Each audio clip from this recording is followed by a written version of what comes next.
2003-04 ला मी best फायटरचे award घेतले. India लेवलला आउट ऑफ महाराष्ट्र वगैरे बरेच अवॉर्ड मिळाले.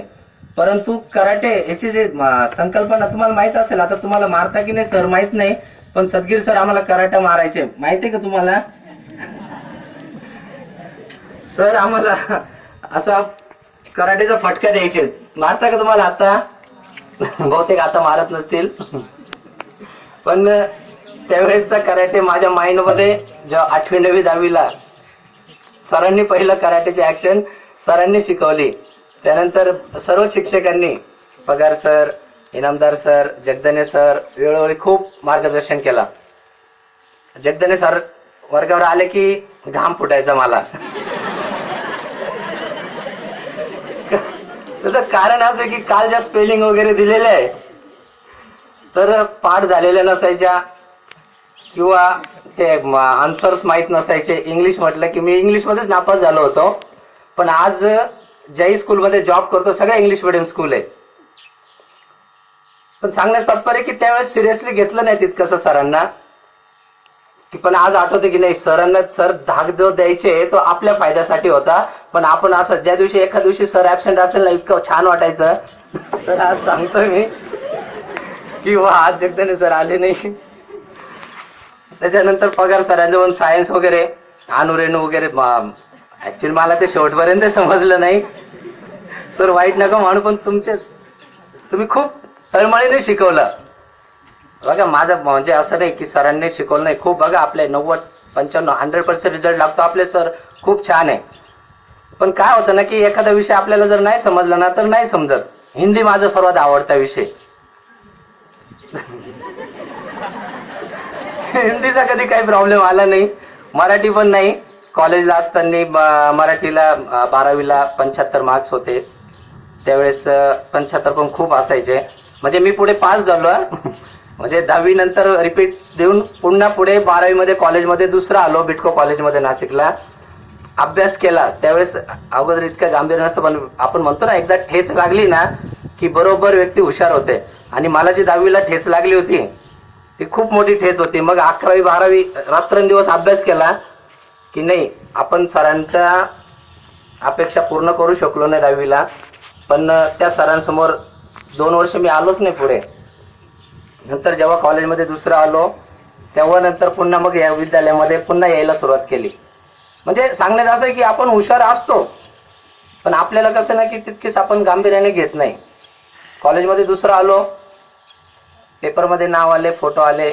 आता तर ज्या क्षेत्रामध्ये त्याच्यामुळे आता तितकंसं पेपर वगैरे नाव येणं विशेष वाटत नाही. पण त्यावेळेस कॉलेजमध्ये आल्यानंतर खूप बरं वाटलं की ज्या आपण 10वी मध्ये ज्या शिक्षकांनी आपल्याला घडवलं, पण आपण कुठेतरी कमी पडलो की आपण नापास झालो. की ज्याच्यामध्ये खेळामध्ये सर्वात पुढे, अभ्यासात पण चुणूक असायची, पण ते 10वीला तितकंसं गांभीर्य नसल्यामुळे आपण तिथे कुठेतरी कमी पडलो.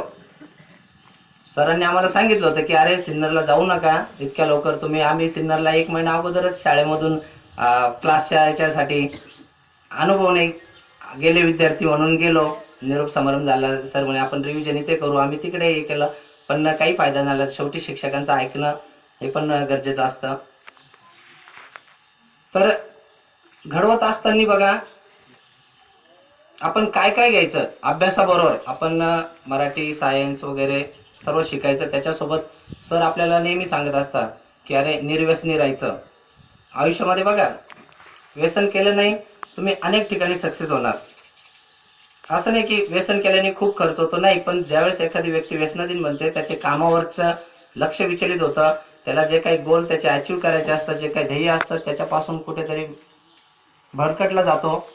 त्यामुळे जे आपले शिक्षक गुरुजन आपल्याला शिकवतात, बेनके सरांचं अजून एक की अंधश्रद्धाचं त्यांना खूप चीड आहे. तुम्हाला पण नेहमी सांगत असतील की भगत वगैरे जे काही असेल याच्यावर विश्वास ठेवू नका.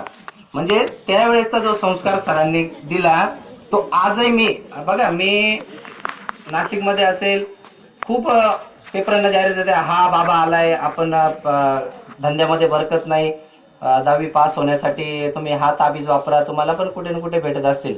पण त्यांनी जो संस्कार बघा, मी देवाला मानतो, प्रत्येकाने मानायचं, आई वडील आणि देवाला सगळ्यांनी मानायचं, पण आहारी जायचं नाही.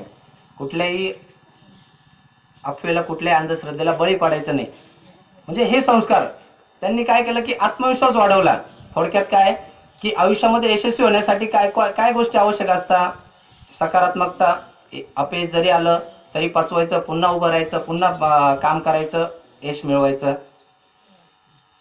त्याच्यानंतर निर्व्यसनीपणा. आयुष्यामध्ये आठवणीत ठेवायचं की निर्व्यसनी, कुठल्या प्रकारच्या व्यसनाच्या आहारी जायचं नाही.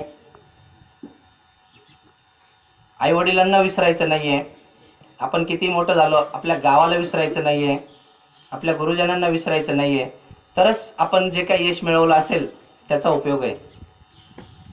कारण की आम्ही पण बघितलेलं की सरांनी खूप कष्टातून ही संस्था उभी केलेली आहे.